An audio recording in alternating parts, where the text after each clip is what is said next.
வாழ்க வையகம், வாழ்க வையகம், வாழ்க வளமுடன். குரு வாழ்க, குருவே துணை. இறைவனை மனதில் கொண்டு ஏழ்மையில் வாழ்க்கை செய்து மறை பொருள் உணரத்தக்க மகன் வேண்டி தவம் செய்தென்னை நிறைவாக பெற்றெடுத்து நேர்மையாய் வளர்த்தெடுத்த என் பெற்றோர் ஆர்வடி தொழுகிறேன். வாழ்க வளமுடன்.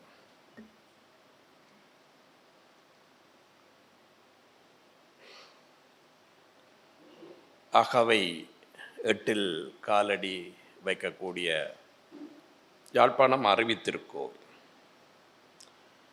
எண்சான் உடம்புக்கு சிரசே பிரதானம் என்பது போல எழில் கொஞ்சும் ஏற்றமிகு இலங்கையின் சிரசாக விளங்கும் யாழ் நகரில் ஏணியாக ஏற்றி வைக்க எண் திசைக்கும் ஒலிபரப்ப எம்மவர்கள் எமக்களித்து ஏற்றிய தீபமாகும் அறிவித்திருக்கோர். அகவை 8 வேளைதனில் ஆண்டுதோறும் இங்கு வருகை தந்து அருந்தமிழின் கலை சேர்த்து செவிமகள வைக்கும் சொல்வேந்தர் சுகி சிவத்தின் சுவையான சொற்கேட்டு வாழ்த்திடுவோம் வாருங்கள் என்று எங்களது அழைப்பு இதழிலே போட்டிருக்கிறோம். இன்றைய காலை வேளையிலே நிச்சயமாக அனைத்து 2 மண்டபமே நிறைந்த நிலை. ஏற்கனவே நமது தொகுப்பாளர் அறிவித்திருந்தார்கள், உங்களது கையடக்க பேசியை அமைதி நிலைக்கு கொண்டு வர வேண்டும். ஏனென்றால் எங்களது அமைதிதான் மூலதனம். இன்றைய மாலை நிகழ்விலே கலந்து சிறப்பித்து கொண்டிருக்கக்கூடிய மண்டல தலைவரும் மனவளக்கலை பேராசிரியருமாகிய அருள்நிதி குழந்தைவேல் ஐயா அவர்களே, தமிழகத்தில் இருந்து வருகை தந்திருக்கக்கூடிய முதுநிலை பேராசிரியர் அருள்நிதி KR முனிரத்னம் ஐயா அவர்களே, இவர் ஸ்டேட் பேங்க் ஆஃப் இந்தியாவில் சீஃப் மேனேஜராக இருந்தவர். மனவளக்கலையில் ஈடுபட்டு தனது அர்ப்பணிப்பான சேவை மூலம் முதுநிலை பேராசிரியர் என்ற நிலையை அடைந்தவர்கள். அப்பேற்பட்டவர் இங்கு வந்திருக்கிறார்கள். வந்து 1 மாத காலமாக இங்குள்ளவர்களுக்கு பயிற்சியை வழங்கி கொண்டிருக்கிறார்கள். அந்த வகையிலே இன்றைய நாளிலே அடுத்து தவத்தை வழங்கிய ஜெயகிருஷ்ணா அவர்களே, இறை வணக்கம் குரு வணக்கம் வழங்கிய கமலாதேவி முருகானந்தவேல் அவர்களே,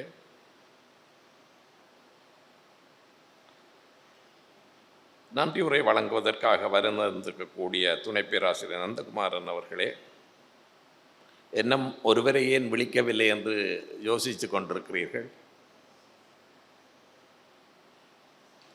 அவர் காலையில் பேசும் பொழுது அவரது சீடன் என்று சொன்னார்கள். இப்பொழுது நான் அவருக்கு குரு என்று நினைக்கிறேன். பல நிகழ்வுகள் இருக்கக்கூடியதாக தமிழகத்திலே அவரை சென்று கேட்ட பொழுது அங்கிருந்து அழைப்பு வந்திருக்கு, இங்கிருந்து அழைப்பு வந்திருக்கு என்று நெடுயே சொல்வார்.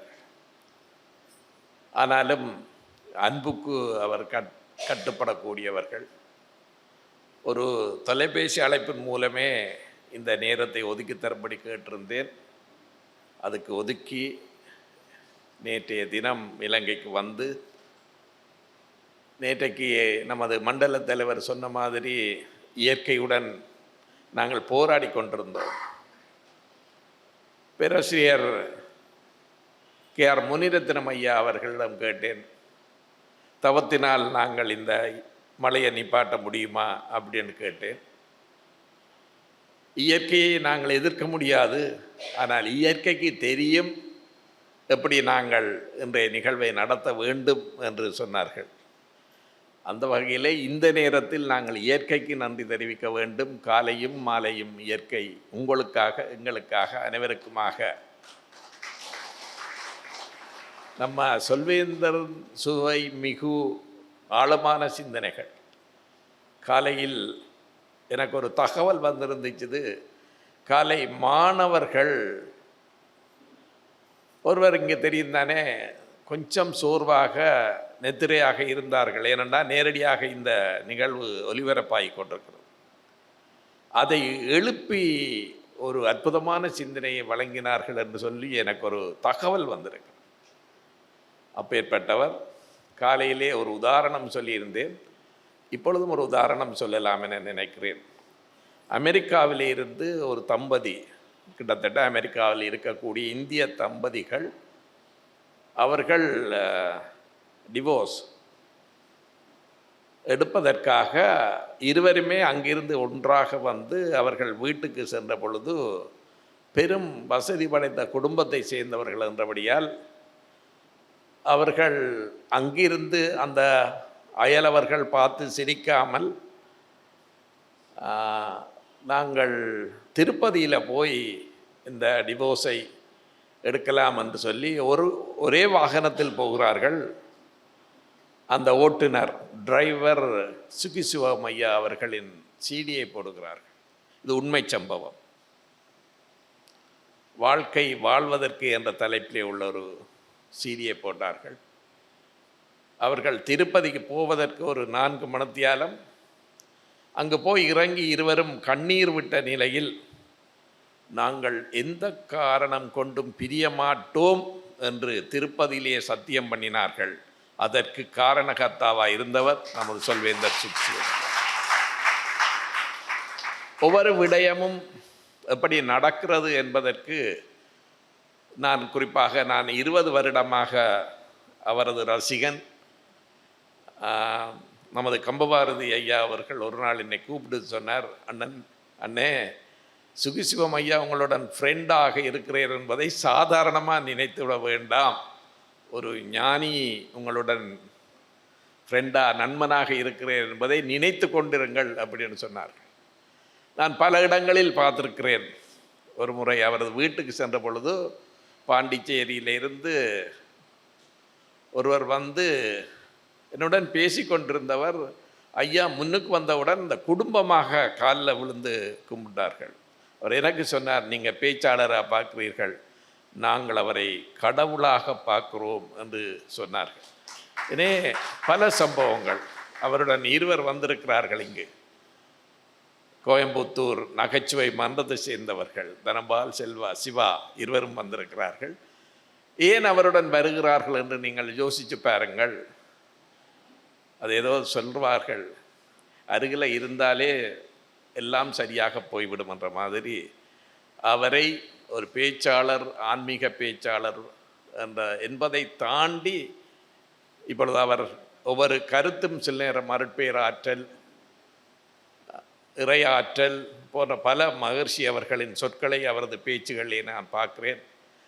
போன முறை நான் அங்கே போன பொழுது கூட சொன்னார், எல்லாத்தையும் விட்டுருங்க, அவர் சொல்வதுதான் சரி என்று கூட சொன்னார். அப்பேற்பட்ட சுகிசிவம் ஐயா அவர்களே, உங்கள் அனைவருக்கும் வணக்கத்தையும் வாழ்த்துக்களையும் தெரிவித்து கொண்டு, இந்த நிகழ்வுக்கு காலையும் மாலையும் பெருந்திரளாக வந்திருக்கக்கூடிய அனைவரையும் வணக்கத்தையும் வாழ்த்துக்களையும் தெரிவித்து கொண்டு, அவர் முன் பேசுவது என்பது கொஞ்சம் கஷ்டம்.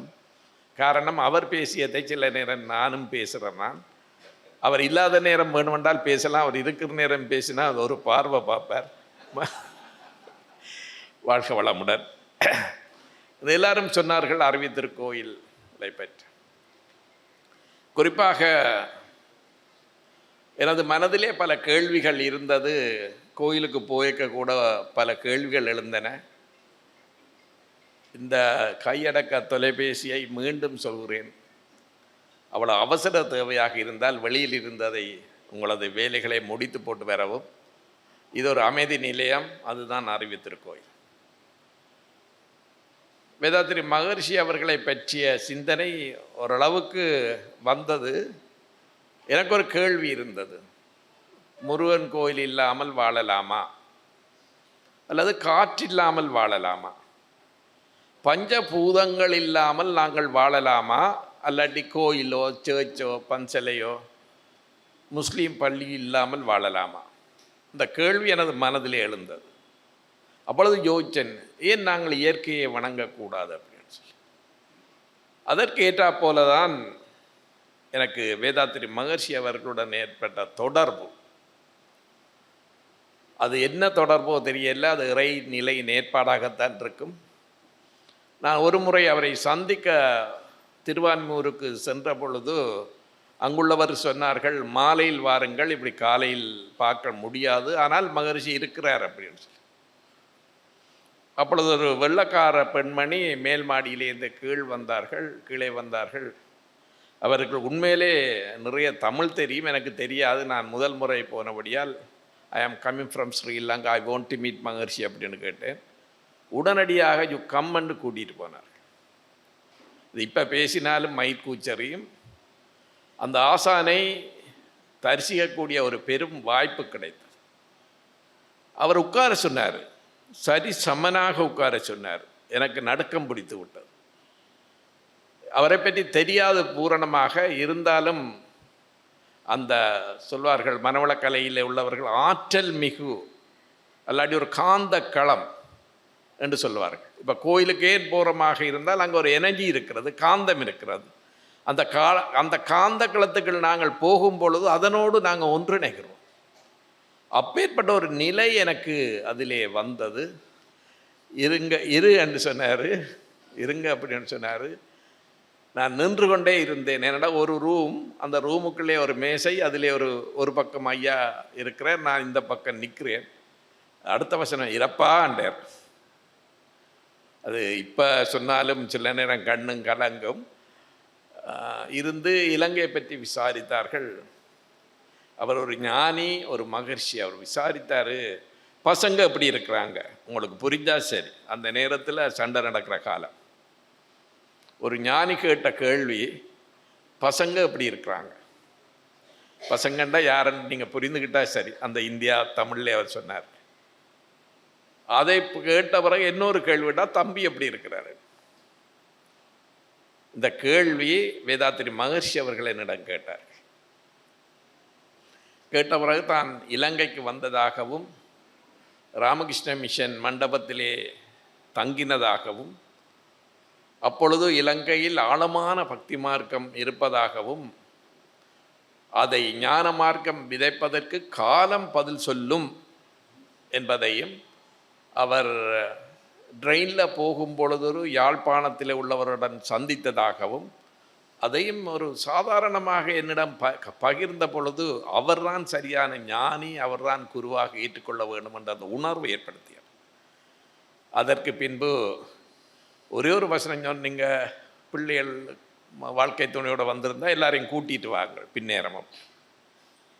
அவளை பேரையும் கூட்டிகிட்டு வந்த பொழுது ஒரு 40-50 பேருக்கு முன்பு ஒரு நிகழ்ச்சியிலே பேசி கேள்வி பதில் நடந்தது. நாங்கள் அப்படியே இருந்து விட்டோம். அந்த நிறைவிலே கூப்பிட்டார், வாங்க இலங்கையிலிருந்து வந்திருக்கிற நீங்கள் வாருங்கள் என்று ஒவ்வொருவராக கூப்பிட்டு அந்த புனித கரங்களால் ஆப்பிள் தந்தார்கள். ஏன் தந்தார் என்றால், இன்று இவர்கள் சொல்கிற இந்த யாழ்ப்பாண நகரிலே ஒரு அறிவித்திருக்கோயில் அமைக்க வேண்டும் என்பதற்காக தந்தார் போல இப்பொழுது தோன்றுகிறது. குடும்பத்தில் உள்ள அனைவருக்கும் ஆப்பிள் தந்து போட்டு வாழ்த்தினார்கள், காப்பு சொன்னார்கள், வாழ்த்து சொன்னார்கள். அதுதான் ஆரம்பம். அதற்கு பின்பு பல தடவை அவரை நேரிலே சந்திக்கக்கூடிய வாய்ப்புகள் ஏற்பட்டது. அந்த வாய்ப்பு பொறுத்தவரையில் இதில் இருப்பதிலே சொல்வேந்தர் சுகிசிவம், முனிரத்னம் ஐயா எனக்கு மட்டும்தான் அப்பொழுது அந்த வாய்ப்பு கிடைத்தது இருக்கும் காலத்திலே. எனவே அப்பேற்பட்ட ஒரு சிந்தனையாளரின் சிந்தனைகளை எடுத்து செல்வதற்காக நாங்கள் கொழும்பிலும் பயிற்சிகளை நடாத்தி, அதே போல் யாழ்ப்பாணத்திலே வந்து அறிவித்திருக்கோயில். அந்த அறிவித்திருக்கோயில் என்றால் என்ன சாமி வைத்திருக்கிறேன்னு நிறைய பேர் கேள்வி கேட்டார்கள். சொல்வேந்தர் பாணியில் சொல்வதாக இருந்தால், மனிதர்கள் கடவுளுக்கு கோயில் கட்டியிருக்கிறார்கள். மனிதர்களுக்காக கட்டப்பட்ட கோயில்தான் அறிவித்திருக்கோயில். காலையில் நான் சொன்ன மாதிரி மனிதனும் தெய்வமாகலாம். ஐயா அவர்களின் ஒரு புத்தகத்திலே அவர் கடைசி பக்கத்தில் எழுதியிருந்தார்கள், துரியாதீதம் இயற்றக்கூடியவர்கள் தெய்வமே அப்படின்ட்டு முடித்திருந்தார்கள். அப்போ துரியாதீத தவத்தை நாங்கள் மனவளக்கலை ஊடாக கற்றுக் கொடுத்து கொண்டிருக்கிறோம். எனவே இந்த மனவளக்கலையிலே நிறைய விடயங்கள் இருக்கிறது. அகத்தாய்வு, சுய அலசல்னு சொல்வார்கள், நம்மை நாம் ஆராய்வது,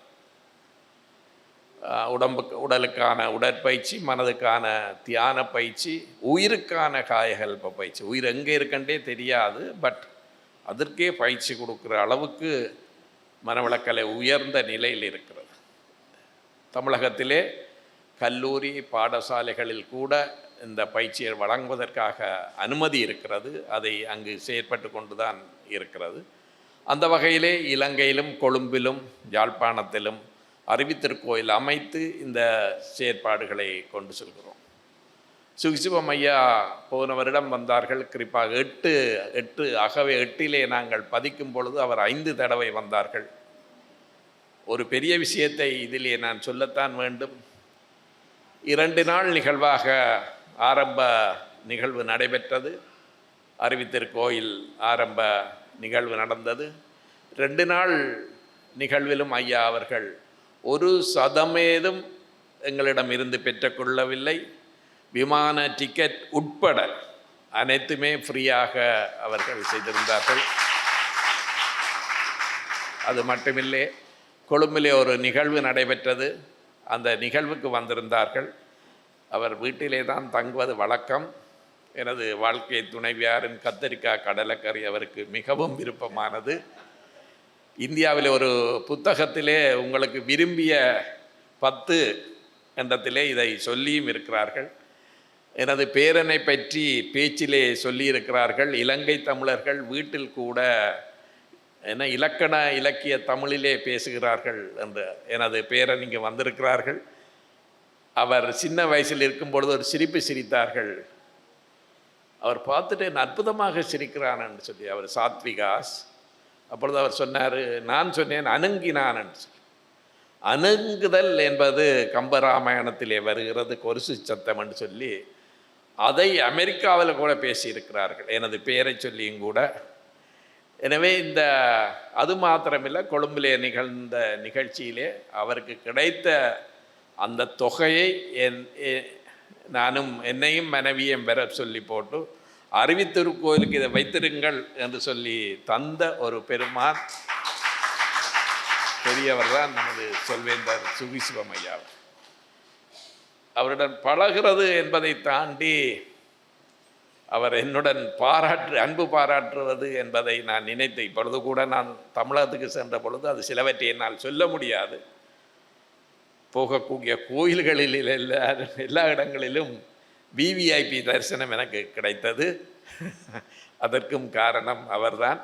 எனவே ஏன் நான் அவரை கூப்பிடுகிறேன் இங்கன்னு சொன்னால், ஒரு மாற்றம். அவரது நிகழ்ச்சியை நான் முதல் 1500 ரூபா கொடுத்து பார்த்தேன் கொழும்பிலே. அன்று நான் யோசித்தேன், நான் மட்டும்தானே பார்த்தேன், என்ற குடும்பம் பார்க்கவில்லை. அங்கு 1500 ரூபா சார்ஜ் பண்ணி பார்த்தோம். எனது நண்பர் ஒருவருடன் பேசினேன், அவர் செல்வராஜான்னு சொல்லக்கூடியவர். சுகிசிவம் ஐயாவை கொண்டு வந்து ராமகிருஷ்ண மிஷன் பெரிய மண்டபத்திலே ஃப்ரீயாக கொடுக்க வேண்டும், நீங்கள் என்ன செய்ய போகிறீர்கள்? அவர் சொன்னேன், நான் அரைவாசி செலவிலே அரைவாசி தாரணுண்டு. இது 20 வருஷத்துக்கு முந்தி. அந்த மண்டபம் நிறைந்த கூட்டம், கிட்டத்தட்ட ஒரு 2000 பேர் வந்தார்கள். அன்று ஃப்ரீயாக தான் கொடுத்தேன். பிறகு ஒரு முறை அதற்கு பின்பு கம்பன் கழகத்துக்கு ஸ்பான்சர் பண்ணி அவரை வரவழைத்து கொண்டிருந்தோம். இதை ஏன் சொல்கிறேன்னு சொன்னால், அதில் கூட ஒரு சம்பவம் நடந்தது. நிகழ்ச்சி முடிந்தவுடன் எனக்கு தொலைபேசி அழைப்பு வந்தது. அண்ணன், நான் தற்கொலை செய்யலாம் என்றிருந்தேன். ஏனென்று கேட்டேன். அவர் உண்மையில் வசதியானவர்கள், வீட்டை விற்று விட்டார்கள், கடையையும் விற்று விட்டார்கள், ஒரு சின்ன ரூமிலே வாழ்ந்து கொண்டிருக்கிறார்கள். இனி எங்களுக்கு வாழ்க்கை இல்லை என்று சொல்லப்படும், வாழ்ந்து பார்க்கலாம் வா என்ற தலைப்பிலே நீங்கள் கூட்டிகிட்டு வந்திருந்தீர்கள் ஐயா. அண்ணே, நான் இன்று பேசுவதற்கு காரணம் உங்களால், சுகிசிவம் ஐயா மூலமாக நான் அந்த எண்ணத்தை மாற்றிவிட்டேன் என்று சொன்னார்கள். இப்படி பல சம்பவங்கள். வேதாத்திரி மகர்ஷியுடன் கூட அவரது நட்பு நிறைய இருந்தது.